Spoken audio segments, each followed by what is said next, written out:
são importantes para a proliferação, para controlar a proliferação, elas não só atuam no desenvolvimento, mas também, ou seja, no desenvolvimento normal, mas também elas participam de processos fisiopatogênicos, né? Ou seja, quando a fisiologia sofre uma reprogramação, né? Quando o metabolismo é reprogramado por algum agente biótico, como por exemplo uma bactéria ou um fungo, né?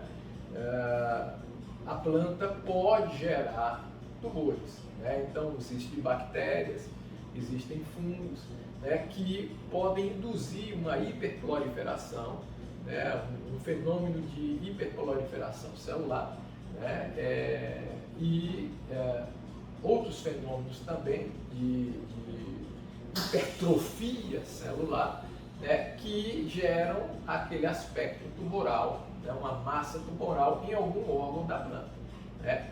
E essas bombas, né, fazem parte deste processo. Né? Elas integram uma rede que está reprogramando essa célula, né, mediada por fatores que são exudados por esses micro-organismos que geram essa doença, porque é uma doença, afeta a produtividade agrícola, né, ou afeta a produção vegetal de uma floresta, né, ou seja, o impacto econômico.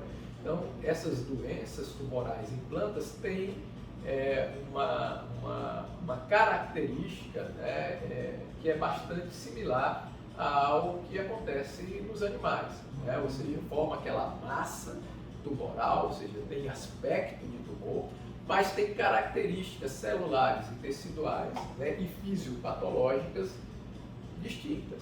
Né? Só que existem várias similitudes. Né? As diferenças principais, né, ou seja, a célula vegetal, ela é encerrada dentro de um locus, né, de parede celulósica. Então, você tem a matriz extracelular das células vegetais, dos tecidos vegetais, é rígida. Né? Então, ela é composta por uma parede celulósica, né, que tem vários componentes. É bastante complexo, bem mais complexo do que a gente costuma aprender, né, lá no segundo grau na escola. Então, além de celulose, tem hemicelulose, tem pectina, tem lignina, uma série de compostos, né, que geram essa rigidez. Isso faz com que essas células, se porventura sejam hipertrofiadas e tenham algum processo hiperproliferativo, elas não conseguem escapar.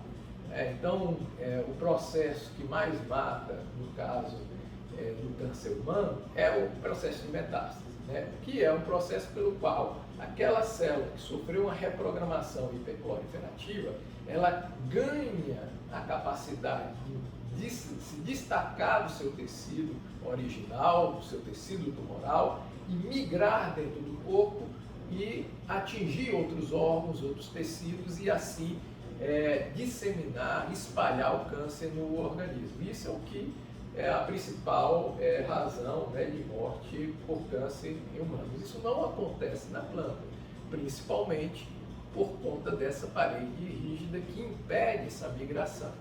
Quando um tumor se espalha na planta, na realidade o que você está vendo é de repente uma bactéria, né, ou seja, que encontrou um caminho dentro dessa estrutura sincicial da planta, né? Ou seja, ou passando pelos plasmodesmata, no caso,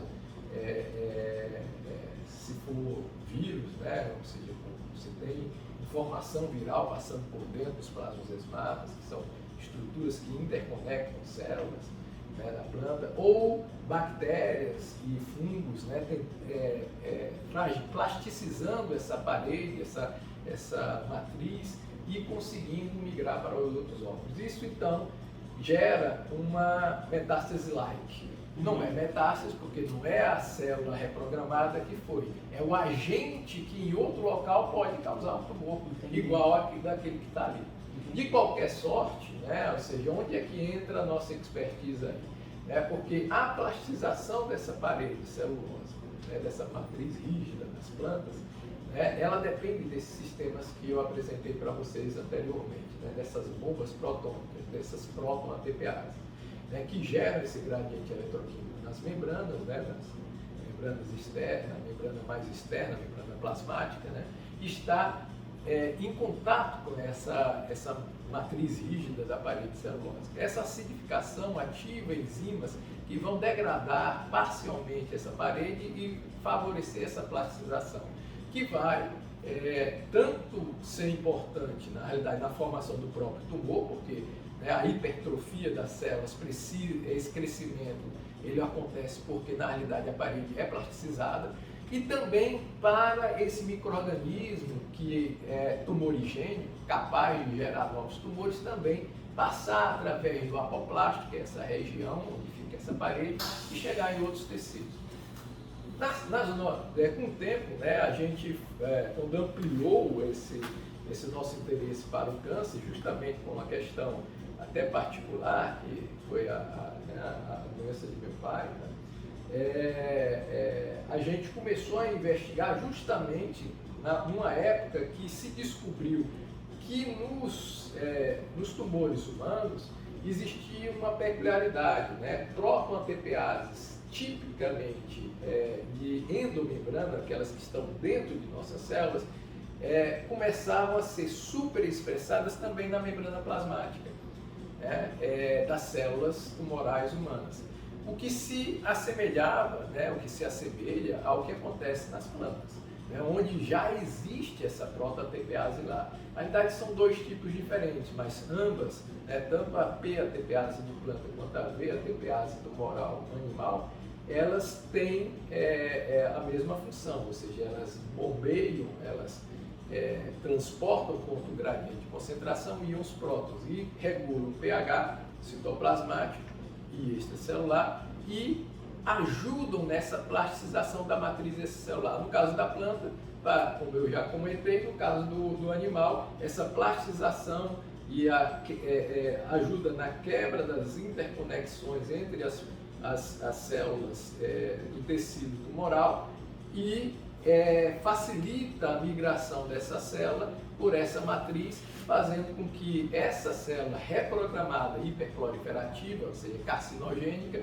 vá gerar um tumor, um câncer em outro tecido, né? Então, esse sistema que a gente estuda, né, esses sistemas, não é um só, né, essas bombas protônicas, essas próton-ATPases, são motores moleculares que atuam nessa reorganização, nessa plastização, nessa degradação parcial da matriz e de estruturas que são extremamente importantes para garantir a integridade do tecido. Quando elas são plastizadas, são rompidas, você favorece esse processo migratório, né? Quer seja na planta, quer seja nos animais, sendo que, no caso dos animais, é a própria célula, né, reprogramada que migra.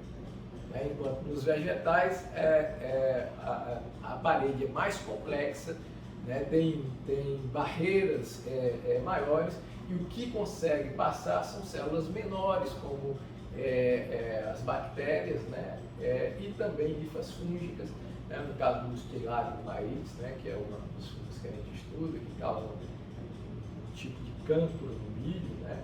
Então, também acontece esse tipo de proliferação através da parede com o acionamento dessas bombas.